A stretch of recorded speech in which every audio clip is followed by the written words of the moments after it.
Hello guys, welcome back to my YouTube channel myself Soni. और आज की इस वीडियो में हम pre independence Indian English drama के बारे में पढ़ने वाले हैं। तो बने रहे वीडियो के अंत तक। और अगर आपको हमारा फॉर अच्छा लगे तो प्लीज़ लाइक शेयर सब्सक्राइब ज़रूर करें। तो चलिए वीडियो में आगे बढ़ते हैं। Drama is a genre of English literature which is normally a prose and which tells a story and is intended to be represented by actor impersonating a character and speaking the dialogue. तो friends, मैंने यहाँ notes का जो शुरुआत है वो drama के definition से किया है। इससे आपके आंसर को एक अच्छा एज मिलेगा, अट्रैक्टिव भी बनेगा और ये आपके आंसर को इलोंगेट करेगा। तो ड्रामा एक ऐसी शैली है अंग्रेजी साहित्य की जो कि सामान्य रूप से एक गद्य के रूप में लिखी जाती है और जो हमें कहानी बताती है एक्टर्स के द्वारा, उसमें शामिल कलाकारों के द्वारा, जो एक कैरेक्टर यानी किसी रोल को अदा करते हैं और डायलॉग के माध्यम से हमें पूरी कहानी को समझाते हैं। Drama is a broad concept comprising entire Indian myths and culture.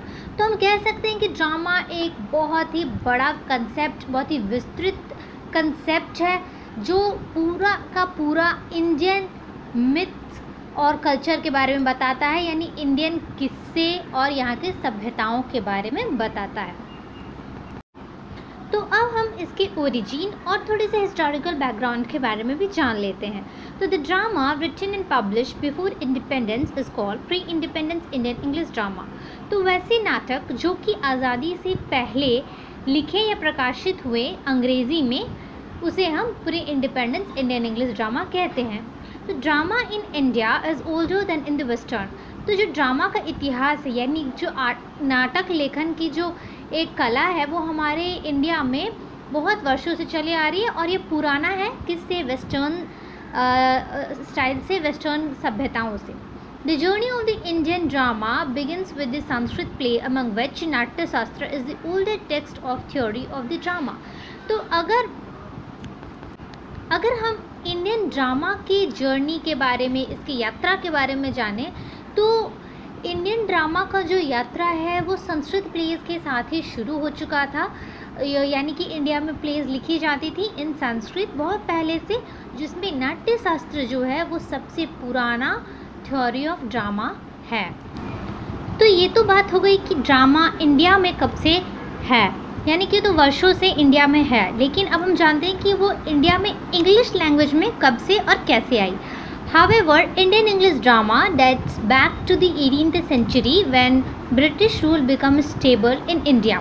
लेकिन जो इंडिया में जो ड्रामा था, जो अंग्रेज़ी में लिखा जाने लगा, वो 18वीं शताब्दी से शुरू हुआ जब ब्रिटिश रूल इंडिया में स्टेबल हुआ।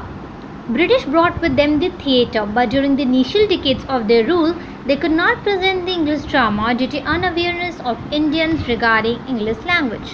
तो जो ब्रिटिशर्स जब इंडिया में आए तो वो अपने साथ ना ही सिर्फ इंग्लिश लैंग्वेज को लेकर आए, अपने कल्चर को लेकर आए, पर वो थिएटर को भी अपने साथ में लेकर आए।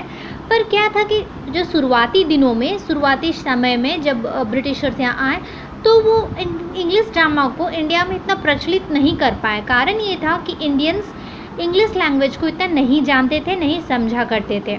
Hence lots of English plays like those of Shakespeare were translated into Indian languages and then presented before Indian. इसीलिए बहुत सारे जो इंग्लिश में प्रचलित प्लेस थे, जिसमें शेक्सपियर का बहुत सारा प्लेस है, उसे पहले हिंदी लैंग्वेज में या इंडियन लैंग्वेजेस में ट्रांसलेट किया जाता था, उसके बाद इंडियंस को दिखाया जाता था, जिससे कि इंडियन इंग्लिश ड्रामा इंडिया में प्रचलित हो जाए। Gradually western education made its way to India. फिर धीरे धीरे क्या हुआ कि जो वेस्टर्न एजुकेशन यानी अंग्रेज़ों के तौर तरीके, उनके कल्चर और उनके लैंग्वेज के जो एजुकेशन है वो इंडिया में स्टार्ट हुई, यानी कि इंग्लिश लैंग्वेज में एजुकेशन इंडिया में स्टार्ट हुई। और इसका फ़ायदा ये हुआ कि जब लोग अंग्रेज़ी पढ़ने, लिखने और समझने लगे तो धीरे धीरे जो इंडियन ड्रामा जो अंग्रेज़ी में लिखी जाने लगी वो अस्तित्व में आ गई।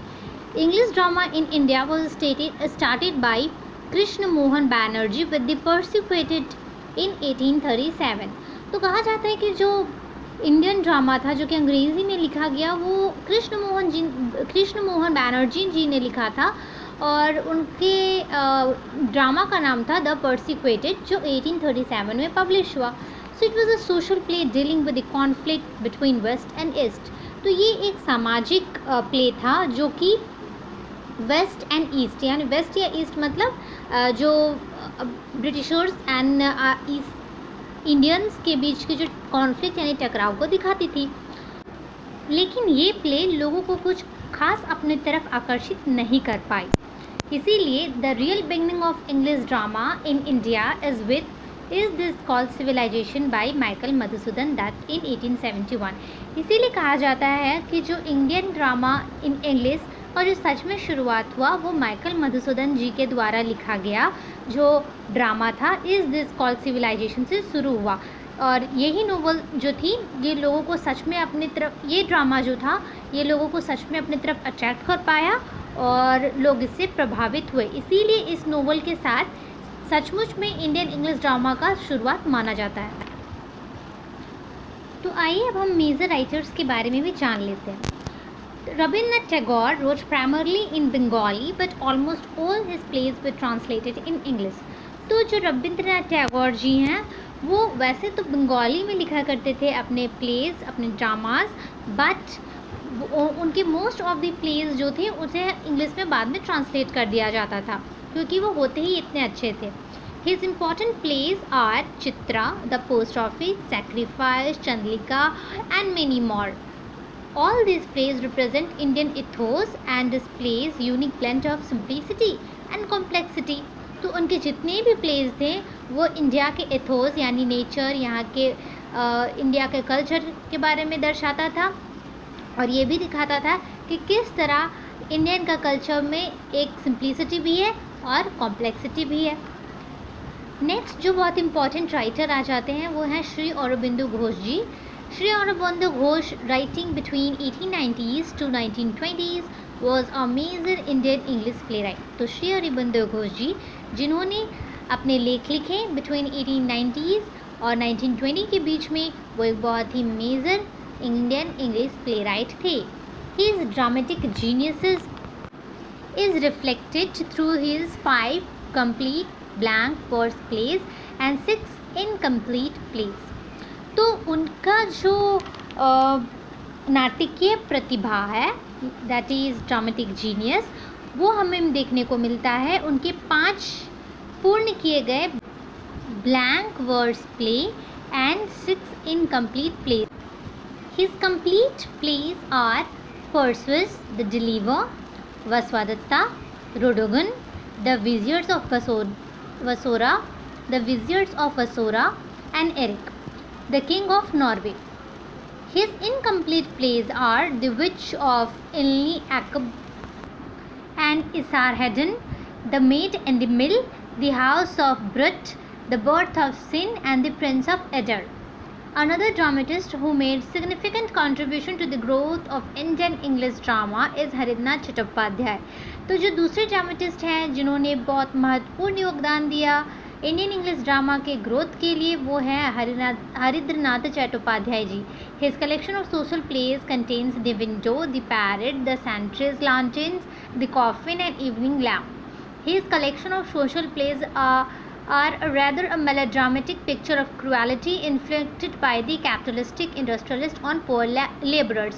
तो इनके जो सोशल प्लेज के कलेक्शन थे वो मुख्यतः दिखाया करते थे कि किस तरह से गरीब मजदूरों का उत्पीड़न किया जाता है एक पूंजीपतियों के समाज के द्वारा। तो फ्रेंड्स ये थे कुछ मेजर राइटर्स। आप चाहें तो कुछ और इम्पॉर्टेंट राइटर्स के नाम भी और उनके वर्क भी अपने नोट्स में इंक्लूड कर सकते हैं। तो फ्रेंड्स अब हम characteristics of pre independence Indian English drama के बारे में भी जान लेते हैं कि जो pre independence Indian English drama थे उसकी क्या क्या विशेषताएं थी। तो पहला है most of the playwright prefer to write short plays as compare to full length play. तो pre independence Indian English writers जो थे वो कोशिश करते थे कि वो शॉर्ट प्लेस लिखा करें in comparison of full length play. तो pre independence Indian English drama हमें देखने को मिलती है छोटी छोटी इन कंपैरिजन ऑफ पूरी लंबी लंबी full length plays. As far as themes are concerned, social problems were the main focus of this era. जहाँ तक थीम्स की बात है जो सोशल और सामाजिक व्यथा प्रॉब्लम्स थी वही मेन फोकस हुआ करते थे उनके ड्रामा का। And the plays dealing with legendary and historical themes occupied next to the social one. सामाजिक प्लेस के बाद जो इम्पॉर्टेंट टॉपिक्स पे लिखा करते थे उस समय के राइटर्स वो था हिस्टोरिकल थीम्स भी। Then coming to the models and techniques, most of the playwright opted for Elizabethan model. अगर हम टेक्निक और मॉडल की बात करें कि किस तरह के टेक्निक्स उस समय के प्ले राइट लिखा करते थे वो एलिजाबेथन मॉडल से इंस्पायर्ड थे। Then many playwrights did not adhere to the classical Sanskrit drama and ancient technique. और बहुत सारे playwrights जो थे वो क्लासिकल संस्कृत ड्रामा के टेक्निक से अलग हो गए, उस टेक्निक को नहीं फॉलो किया करते थे।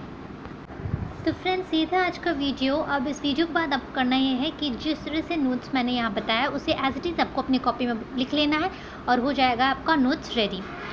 आई होप आपको आज का वीडियो अच्छा लगा हो। अगर लगा हो तो please do a like, share and subscribe. Till then, thank you.